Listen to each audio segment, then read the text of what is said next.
আমরা যে বলতাম যে আওয়ামী লীগ দেশটাকে মগের মূল্যকে পরিণত করেছে, একটা আইএমএ জাহেলিয়াতের যুগে আওয়ামী লীগ দেশটাকে কার্যত নিয়ে গেছে। অনেকে বলতেন, কি বলছেন, এটা একটু বাড়াবাড়ি হচ্ছে না, কথাটা কি সত্য বলছেন? আর কি প্রমাণ দরকার যে দেশের সেনাবাহিনীর প্রধান তিনি দুর্নীতির জন্য মার্কিন যুক্তরাষ্ট্র যাকে নিষেধাজ্ঞা জারি করে, এরপরে 2021 না কবে যখন Al Jazeera all the prime minister's men সেই ডকুমেন্টারি প্রকাশ করে থলির বিড়াল যখন বের করে দিয়েছে, সরকার কোনো উদ্যোগ নিয়েছে? সরকার কোনো প্রেস নোট দিয়েছে? সরকার এটাকে বিরোধিতা করে তারা কোনো বক্তব্য দিয়েছে? পাল্টা কোনো তথ্য তারা হাজির করেছে? তারই ধারাবাহিকতায় তার উপরে এখন নিষেধাজ্ঞা জারি করা হয়েছে। এবং এর পরপরে দেখলাম পুলিশ প্রধান, যিনি এক সময় র্যাবের ডিজি ছিলেন, পরবর্তীকালে পুলিশে তিনি দায়িত্ব আসেন এবং তাকে তার সহায় সম্পত্তি ক্রয় করা, ব্যাংক আমানত জব্দ করার একটা সিদ্ধান্ত হয়েছে।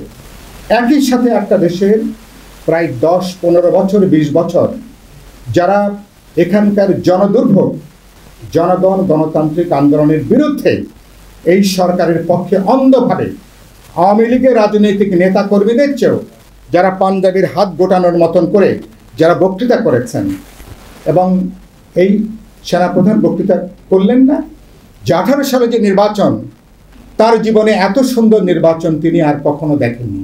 কে সেই? এই জেনারেল অবসরপ্রাপ্ত আজিজ।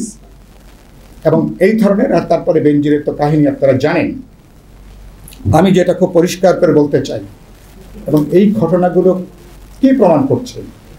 ঘটনাগুলো প্রমাণ করছে যে সরকার এ সকলের দুর্বৃত্ত রাষ্ট্র ক্ষমতাকে যারা কিভাবে তারা ব্যবহার করেছে, এবং একটা অনির্বাচিত সরকারকে ক্ষমতায় রাখতে যে তারা এদেরকে যথেচ্ছাচার করবার, যা খুশি করা যায়, একটা লেজে ফেয়ার, আপনি এখানে যা খুশি করতে পারেন, কোনো জবাবদিহিতার কোনো প্রশ্ন নাই।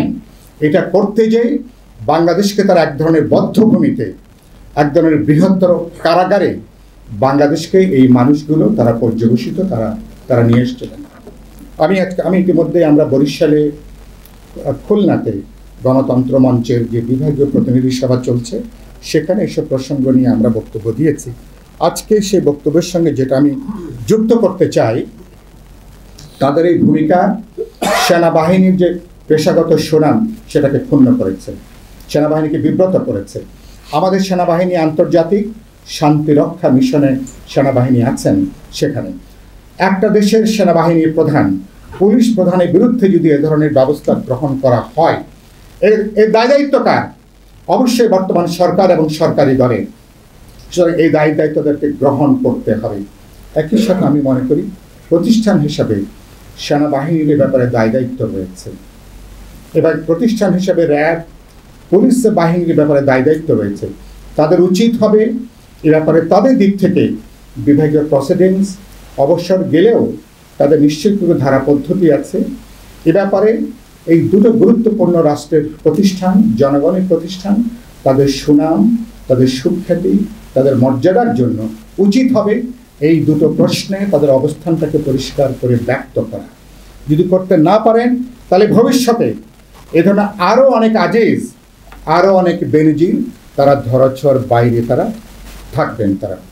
তারপরে শুনেছেন আমাদের সুব্রত দাকে অসাধারণভাবে বললেন, কি দুর্ভাগ্যের একটা এমপি আজিমের লাশ 80 টুকরা করা হয়েছে। কত বেদনার, কত দুঃখের, কত মর্মান্তিক, কত নৃশংস হত্যাকাণ্ড।